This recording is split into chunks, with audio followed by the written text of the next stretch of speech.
Ucapkan alhamdulillah, berselawat kepada Nabi dengan mengucapkan Allahumma sholli ala sayyidina Muhammad.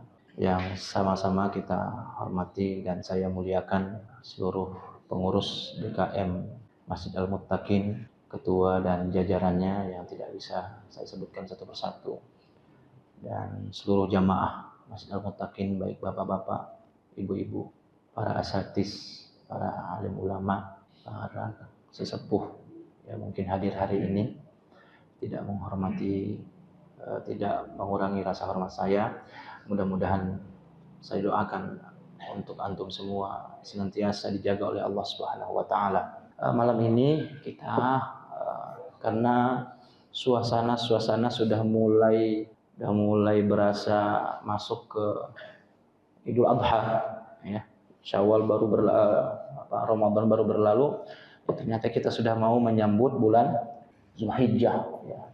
Walaupun nanti kita akan melalui Zulqa'dah dulu, ya, tetapi suasana Zulhijjah itu mulai terasa. Mulai dari kemudian udah banyak di pinggir jalan orang jualan kambing, sapi. Kalau udah mulai banyak di pinggir jalan bau kambing dan bau sapi, berarti itu udah mulai mendekati Idul Kurban, ya. Saya izin untuk menulis tema kita, mudah-mudahan bisa kita bahas sampai dengan selesai. Yang pertama, insya Allah kita akan bahas tentang bulan haram, ya. Bulan haram. Yang kedua tentang kurban, ya. Yang ketiga tentang keutamaannya. Yang keempat, ya, tentang esensinya. Baik, mudah-mudahan ini kita bisa selesaikan. Baik, dalam Islam ada yang dikenal dengan bulan haram. Insyaallah sudah pernah kita bahas dalam Al-Quran surah Taubah ayat 36 itu ada 4 bulan, ya, yang diagungkan oleh Allah Subhanahu wa taala dalam Quran. Kemudian 4 bulan ini, ya, dijelaskan melalui hadis Nabi sallallahu alaihi wasallam. Firman Allah dalam Quran surah Taubah yang 36 itu, "Inna iddatash syuhuri 'indallahi 12 syahran fi kitabillah. Yauma khalaqas samawati wal arda minha arba'atun hurum." Ketika Allah Subhanahu wa taala menciptakan langit dan bumi, Allah telah tetapkan dalam 1 tahun itu terdapat 12 bulan. Minha arba'atun hurum. Dari 12 bulan itu ada 4 yang diagungkan, yang dimuliakan oleh Allah Subhanahu wa taala. Dari 12 itu, ya, 4 yang dimuliakan di luar Ramadan. Di luar Ramadan. Jadi kemudian, ya, dijelaskan oleh Nabi sallallahu alaihi wasallam bahwa 4 bulan itu yang pertama adalah Al-Muharram. Bulan apa? Al-Muharram. Muharram bulan keberapa Muharram, Bu? Pertama apa ketiga? Pertama. Al-Muharram, ya. Kemudian Zulqa'dah. Kemudian yang ketiga Zulhijjah, yang insyaallah, ya, Zulqa'dah dan Zulhijjah, ya, kita akan masuk beberapa hari lagi Zulqa'dah ini. Kemudian kita akan masuk Zulhijjah, ya. Dan, ya, apa yang terakhir? Rajab, ya. Allazi Jumada wa Sya'ban, ya, yang kemudian baina Jumada wa Sya'ban. Rajab itu yang berada di antara Jumadil Akhir dan Sya'ban. Nah, artinya, ya, kita akan memasuki bulan-bulan haram berturut-turut. Salah satu mutawalliyat, 3 bulan itu berturut-turut, ya.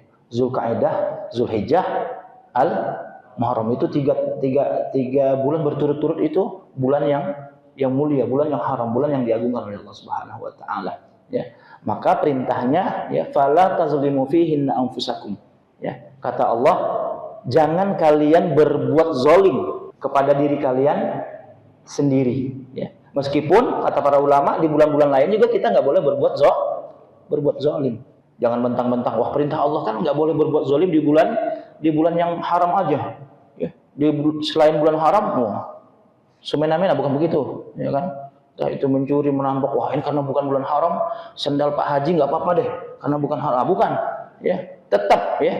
Namun yang lebih ditekankan, jadi usahakan apa segala macam, ya, di bulan haram itu jangan sampai menzolimi diri sendiri, apalagi menzolimi orang lain. Nah, berkaitan dengan Zulhijjah. Insya Allah kita sudah mengetahui keutamaan-keutamaan bulan Zulhijjah. Ya. Zulhijjah itu berarti berkaitan dengan bulan apa itu biasanya? Pelaksanaan ibadah haji. Insya Allah jamaah Masjid Al-Muttaqin ada yang berangkat. Insya Allah mudah-mudahan Allah berikan kesempatan antum semuanya berangkat. Amin ya rabbal alamin. Nah yang pertama terkait dengan bulan Zulhijjah. Ya. Ternyata bulan Zulhijjah itu punya keutamaan. Terutama 10 hari pertama di bulan Zulhijjah. Ya. Kata Nabi SAW, "Ma min ayyam al-amalu salih fiha ahabbu ilallah min hadhil ayyam." Yaitu tidak ada satu amalan pun yang lebih dicintai oleh Allah Subhanahu wa taala ketika dilakukan di dalamnya kecuali di hari yang ke-10 ini, yaitu 10 Zulhijjah. Jadi siapapun yang beramal soleh ya di bulan Zulhijjah itu di 10 hari pertama itu ya lebih dicintai oleh Allah Subhanahu wa taala. Nah, itu keutamaan yang pertama tuh. Kalau Ramadan, keutamaan 10 hari terakhir di malamnya. Yang sama kemudian kemarin kita sama-sama kita cari, kita usahakan kemudian segala macam ya. Nah, kalau Zulhijjah ini 10 hari pertamanya tetapi di siang harinya. Keutamaan yang sangat luar biasa. Nah, pertama, ya, kita akan membahas tentang, karena kita nggak berangkat ya, tahun ini mudah-mudahan tahun-tahun berikutnya Allah izinkan kita berangkat. Amin ya rabbal alamin. Kita bahas tentang amalan-amalan yang kita lakukan bagi yang tidak berangkat menunaikan ibadah haji. Yang pertama, kita akan bahas tentang kurban.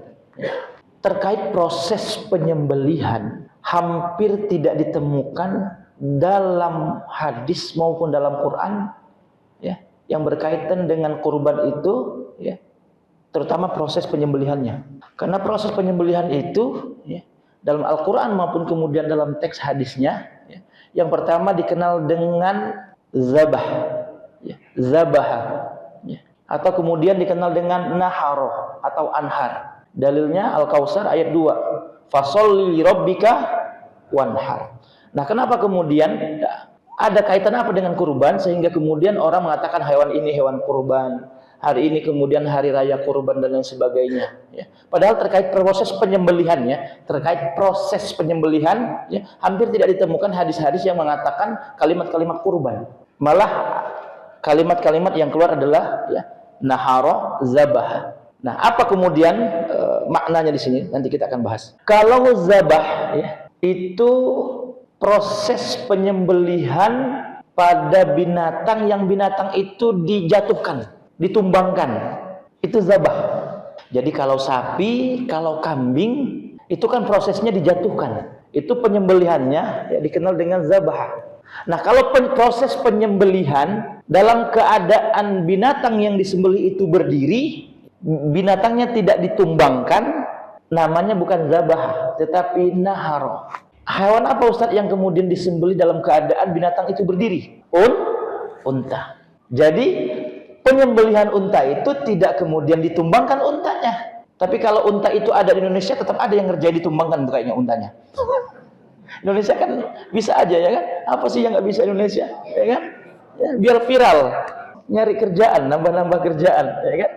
Nah, jadi proses kemudian penyembelihan hewan, ketika kemudian hewan itu ditumbangkan atau kemudian dirobohkan, itu namanya zabah penyembelihannya. Nanti kita akan bicara sunnah-sunnah penyembelihan. Mudah-mudahan ada yang sudah ikut juleha, juru sembelih halal.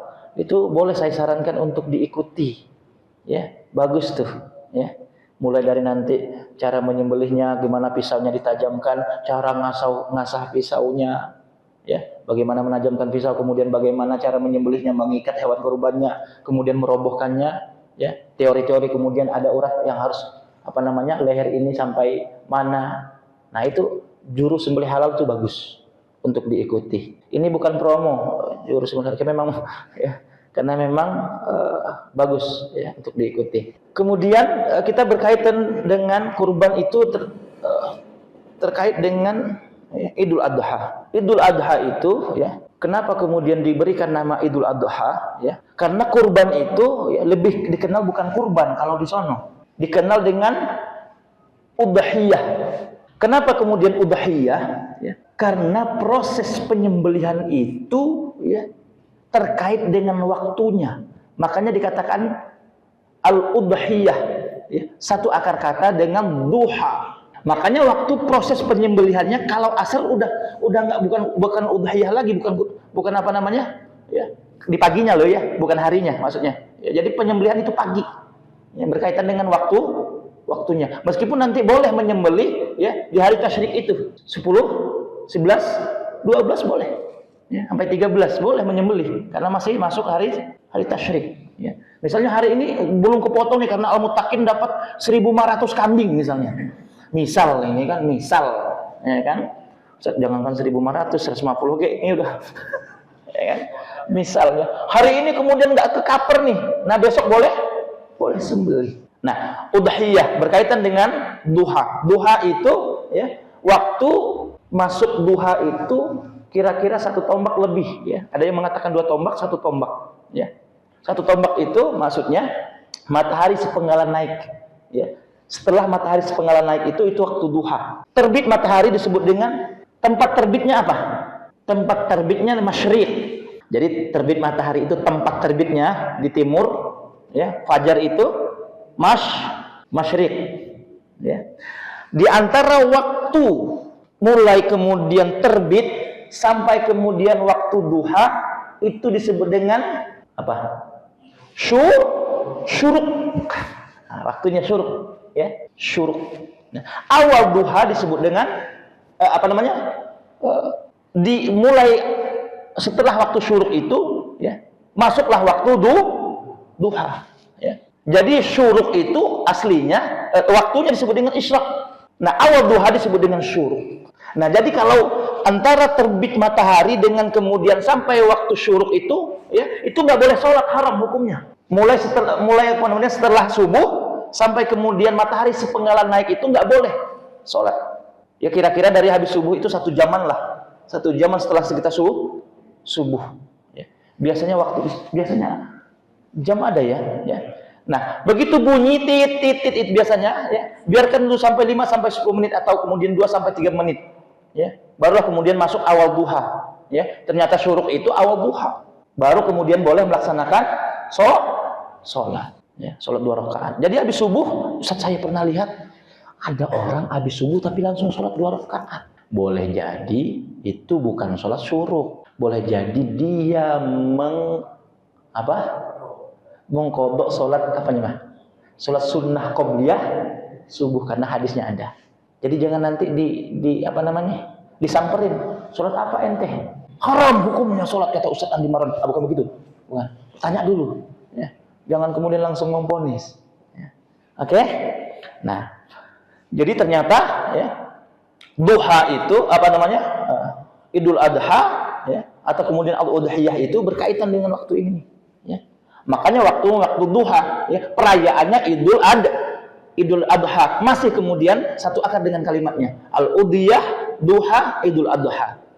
Nah, itu pelaksanaannya. Tayyib. Nah, terkait pelaksanaannya ya, Idul Adha ini ya, perintahnya sama turunnya dengan ya, perintah puasa. Ya, waktunya sama, yaitu ya, 2 Hijriyah. Jadi perintah puasa ya, kemudian perintah kemudian untuk berkurban ya, itu sama perintahnya turunnya 2 Hijriyah. Meskipun kurban itu ya, sudah ada syariat dari nabi-nabi sebelumnya. Nabi siapa? Nabi Ibrahim.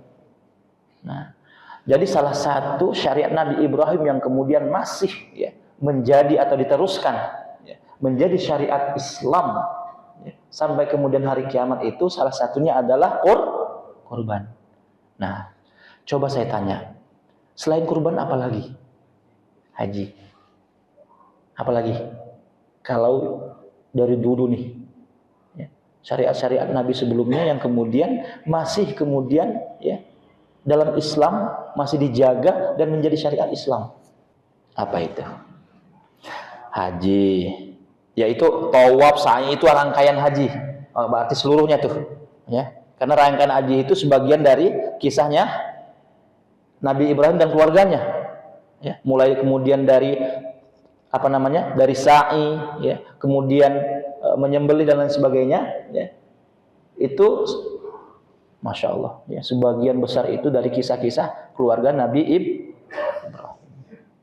Bayangkan, Siti Hajar naik gunung, ya, naik bukit namanya, dan bukitnya bukit ini. Kalau sekarang aja berasa nggak ada bukitnya, karena sudah ditiban nama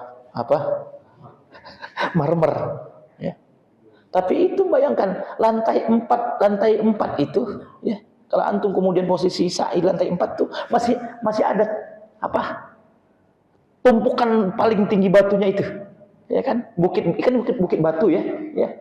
Sofa dan Marwah itu kan bukit batu, ya. Ketika kita mulai dari sofa, ya kan akan berakhir di Marwah orang sa'i. Ya. Dan itu nggak dekat loh. Dan itu 7 kali. Ya. Dan ada kemudian pertengahan itu, kalau nanti antum yang berangkat di sana kan ada lampu hijau itu. Di situ kan nanti berlari-lari. Kenapa kemudian gitu ya? Siti kemudian Hajar berlari-lari itu? Ya. Karena di sana itu kelihatan seperti ada air. Masya Allah. Ya.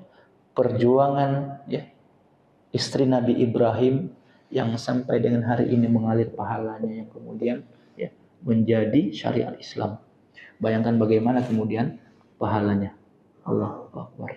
Makanya itu kalau kita berbuat baik dicontoh oleh orang, pahalanya mengalir. Ya. Man dalla ala khair, barang siapa yang menunjukkan sesuatu kebaikan, ya, falahu ajri fa'ilih, maka pahala yang orang melakukan itu karena meniru kita, ya, pahalanya sama, ya, yang akan kita dapatkan tanpa mengurangi pahala orang yang berbuat atau melakukannya. Ya.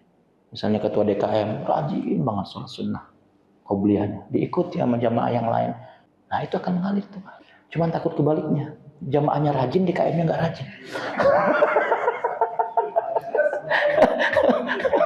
Nah, jangan begitu, ya. Jangan kebalik, kemudian DKM mengikuti jamaah. Ya, ya.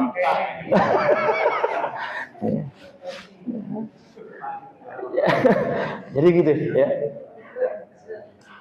Nah, kembali lagi kita, ya, duha. Sebelum kemudian kita melaksanakan, ya, Idul Qurban, ya. Nah, ada rangkaian-rangkaian amal soleh yang kita bisa lakukan.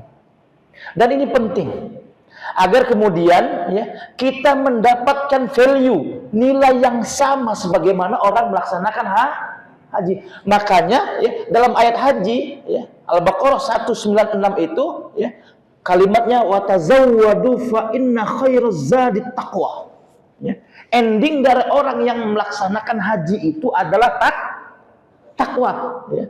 Dan tidak hanya orang yang melaksanakan haji saja, kita termasuk yang kemudian belum berkesempatan, ya, atau kemudian yang tidak melaksanakan haji, ya, maka kita juga mempunyai value yang sama untuk mendapatkan derajat takwa. Mungkin kemudian nanti orang pulang ke dari tanah suci, kemudian pulang ke tanah air, ya, ada kemudian yang membawa predikat mabrur, ada juga, ya, yang tidak mendapatkan predikat itu. Karena mabrur itu tidak setiap orang yang melaksanakan haji mendapatkannya. Boleh jadi value, nilai mabrur itu bisa didapatkan orang yang tidak melaksanakan haji, tetapi dia mendapat value, nilai mabrur itu. Tuh, hati-hati tuh. Karena derajat mabrur itu, ya, tidak sembarang. Apa itu mabrur itu apa sih? Ya. Nah, usaha, ya. Ketika seseorang melakukan ibadah, ya, kemudian dari ibadah itu melahirkan kebaikan, ya, kemudian sehingga, ya, dosa-dosanya kemudian diampuni oleh Allah, ya. Setelah diampuni oleh Allah, dosanya kemudian dia menjadi orang yang baik, ya. Dalam bahasa Arabnya disebut dengan birrun.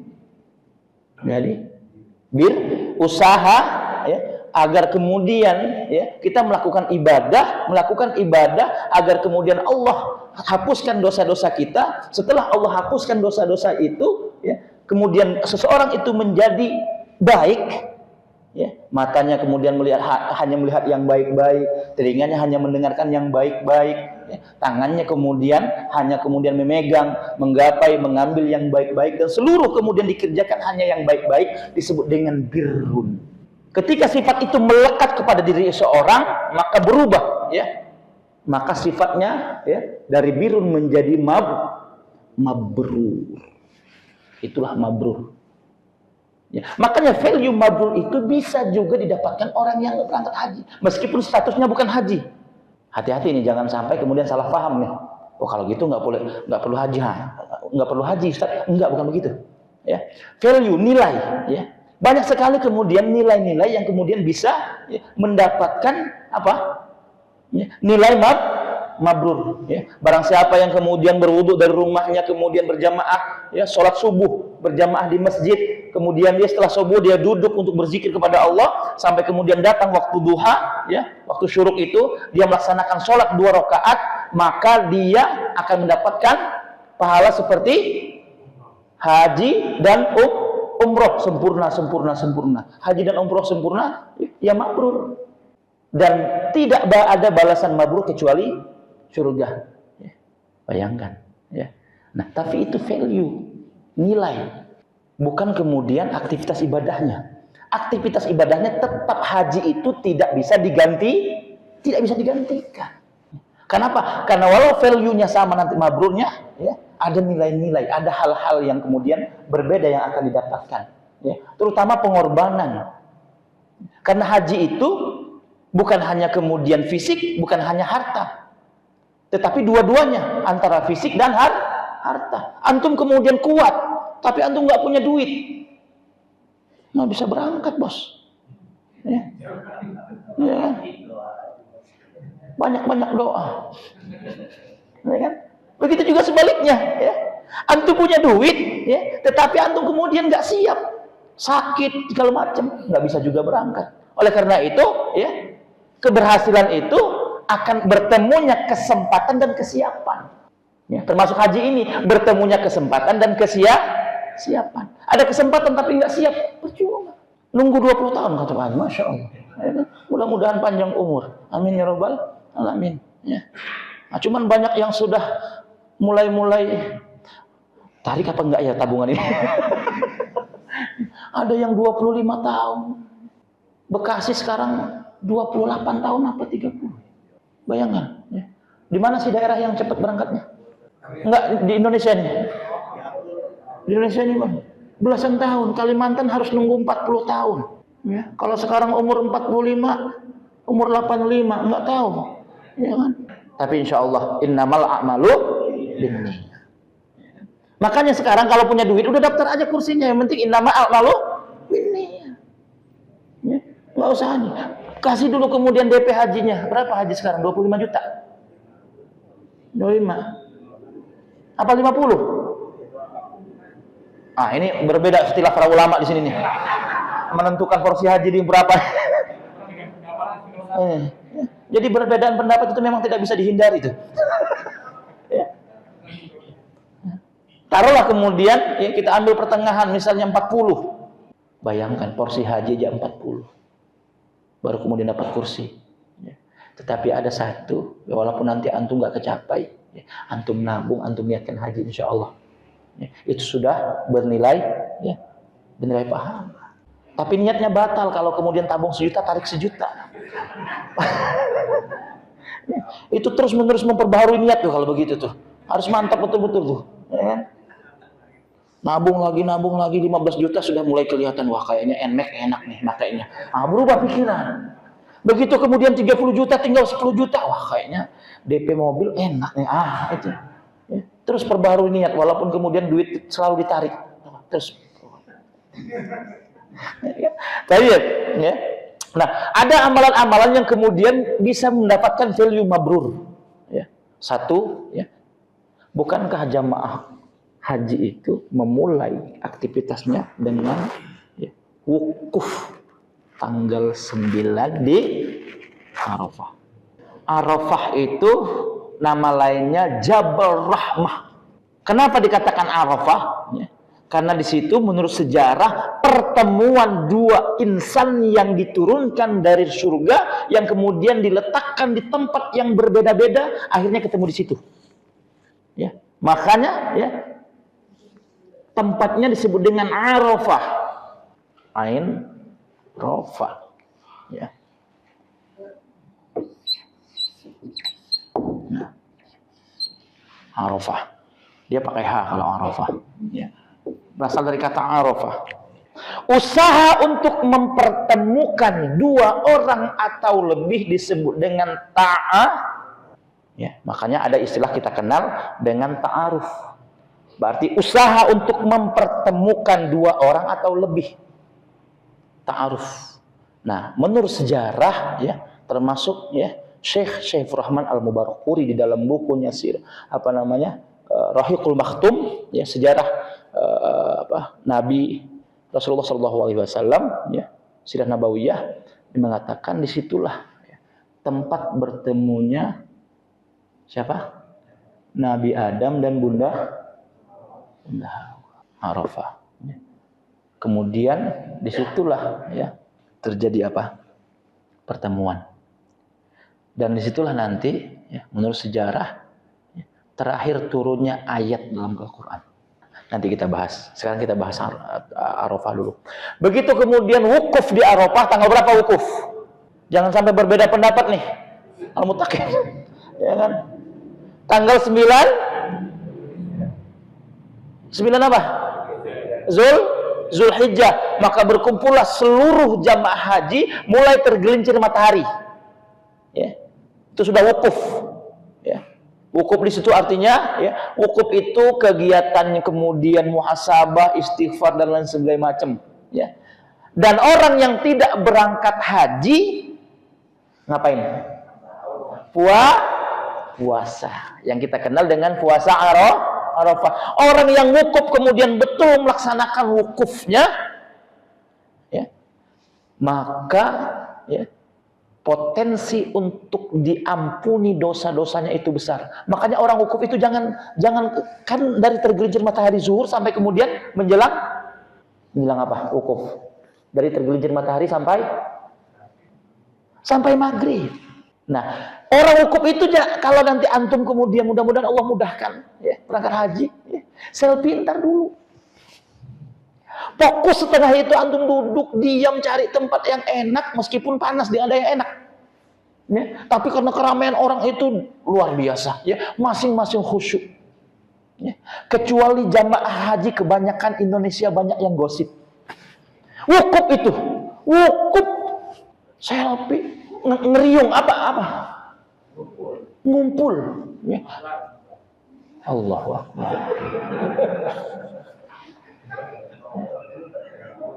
Cerita artis yang lagi viral, cerita kemudian Allahu Akbar. Udah duduk diem, ya. Kalaupun ada ngobrol sebentar tidak masalah. Ya.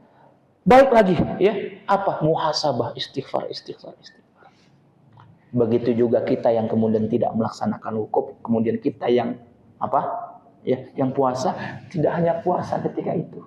Kita lakukan sebagaimana orang wukuf, yaitu kita muhasabah, banyak istighfar. Banyak istighfar. Sebagaimana orang kemudian melaksanakan wukuf. Jadi hanya kemudian antum puasa, ya. Ketika puasa Arafah itu salah satunya, ya. Kita laksanakan apa yang kemudian orang wukuf laksanakan, yaitu banyak evaluasi diri. Banyak muhasabah diri, banyak istighfar.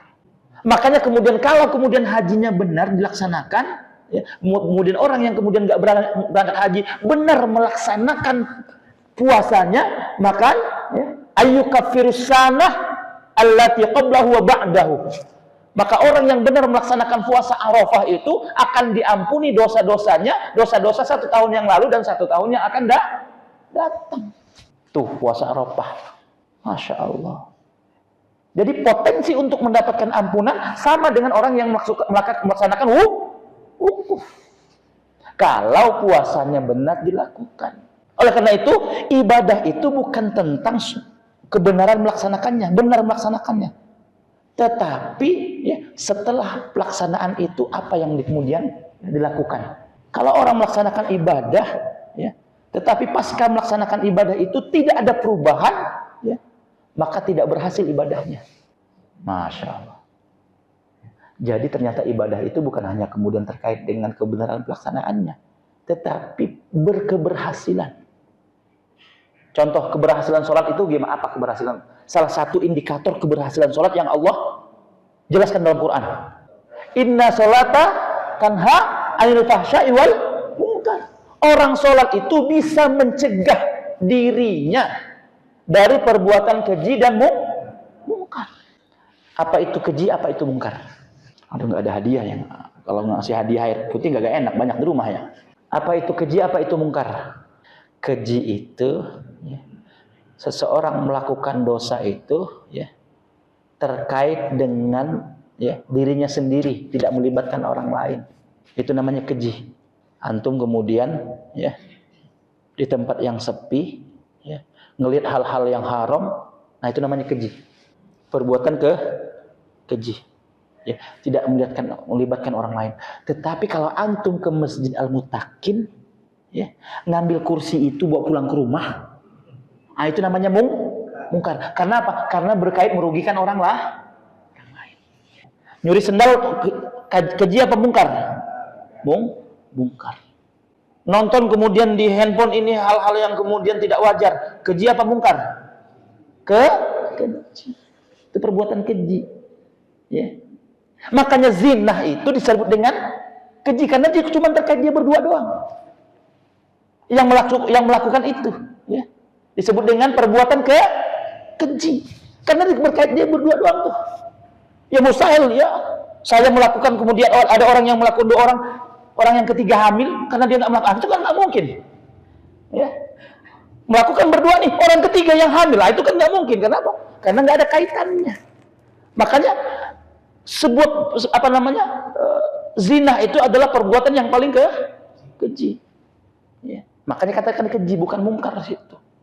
Nah, antum mencuri, merampok, korupsi itu kemungkaran. Yang kemudian merugikan orang lain dan lain sebagainya. Nah, itulah, ya, sholat. Kalau seseorang itu kemudian masih melakukan keji, ya, dan mungkar, berarti sholatnya tidak berhasil.